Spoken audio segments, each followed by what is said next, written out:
ஓம் அஞ்சனை மைந்தனே போற்றி போற்றி. ஓம் ஆஞ்சநேயா போற்றி போற்றி. என் அன்பு குழந்தையே, இந்த மங்களகரமான தினத்தில் உனது பிரச்சனைகளை தீர்த்து வைத்து நீ கேட்ட வரங்களை உனக்கு அள்ளித்தரவே ஆஞ்சநேயர் உன்னை தேடி வந்திருக்கிறேன். இந்த பதிவை முழுமையாக கேள் என் தங்கமே, என் செல்ல பிள்ளையே. இன்று நான் உனக்கு மிக முக்கியமான விஷயத்தையே கூற வந்துள்ளேன். நீ மனதில் ரகசியமாக வைத்திருக்கும் உன்னுடைய மிகப்பெரிய ஆசை நாளை நிறைவேறப் போகின்றது தங்கமே. நீ மனதில் உருகி தவித்துக் கொண்டிருக்கின்றாய் உன்னுடைய ஆசையை நிறைவேற்ற வேண்டும் என்று.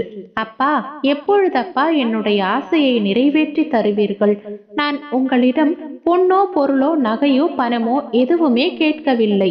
என்னுடைய இந்த ஆசையை நீங்கள் நிறைவேற்றி தரக்கூடாதா என்று ஒவ்வொரு நாளும் நீ என்னிடம் கேட்டு ஏங்கி தவித்துக் கொண்டிருக்கின்றாய். உன்னுடைய தவிப்பின் வலியை உன் அப்பா நான் உணராமல் எப்படி இருப்பேன் தங்கமே?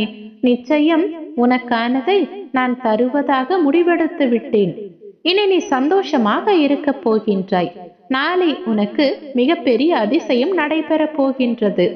உனது அத்தனை கவலைகளுக்கும் காரணம் உனது கர்ம வினைதான் என்று நான் ஏற்கனவே சொன்னேன். ஆனால் நீயோ நான் ஏதும் பாவம் செய்யவில்லையே, எந்த வகையிலும் தவறு செய்யவில்லையே என்றாய். நீ இந்த ஜென்மத்தில் எந்த கர்மாவும் செய்யவில்லை. ஆனால் இதற்கு முந்தைய ஜென்மங்கள் எப்படி இருந்தன என்பது உனக்கு தெரியாதுதானே தங்கமே? அதன் விளைவாக கூட நீ இந்த துன்பங்களை இப்பொழுது அனுபவிக்கலாம் என்பதை முதலில் உணர்ந்து கொள். பழைய ஜென்ம விஷயங்களை சொல்லி என்னை சமாதானப்படுத்த நினைக்காதீர்கள் அப்பா என்றுதானே கூறுகின்றாய். இதற்கு என்ன காரணம் என நீ கேட்கலாம். இறைவனின் திருவிளையாடல் உனது வாழ்வில் நடப்பதால் நீ துன்பத்தை ஏற்க வேண்டிய நிலை உள்ளது என்பதை நீ மறக்காதே. அப்படியானால் என் கஷ்டம் தொடர்கதையாக இருக்க போகிறதா அப்பா என்று கேட்கின்றாயா? நிச்சயமாக இல்லை தங்கமே. எப்பொழுது என்னை உறுதியாக பற்றி கொள்ள நீ ஆரம்பித்தாயோ அப்பொழுதே நீ விடுதலையின் பிடியில் காலை வைத்து விட்டாய் என்பதை உறுதியாக நம்பு. இந்த அப்பா உன்னுடைய வலியையும் பிரச்சனைகள் எதையும் நிர்மூலமாக்கி விடுவேன்.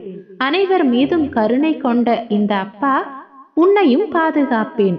எப்பொழுது நீ பிரச்சனைகள் தடங்கல்கள் எனும் கடலில் கழுத்து வரை மூழ்கி இருக்கலாம், துக்கமும் வேதனையும் ஆகிய படுகுழியில் அமர்ந்திருக்கலாம்.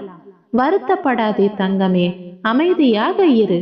நம்பிக்கையோடு என் நாமத்தை இடைவிடாது சிந்திப்பவர்கள் துக்கப்படுவதில்லை வாழ்க்கையில். உனது துக்க நாட்கள் அனைத்தும் முடிந்துவிட்டது. எனது நாமம் உன் உள்ளத்தில் இருக்கும் வரை உன்னை எவராலும் அசைக்க முடியாது. இனி உனக்கு அனைத்தும் நல்லதாகவே நடக்கப் போகின்றது. நான் இருக்கிறேன். ஓம் அஞ்சனை மைந்தனே போற்றி போற்றி.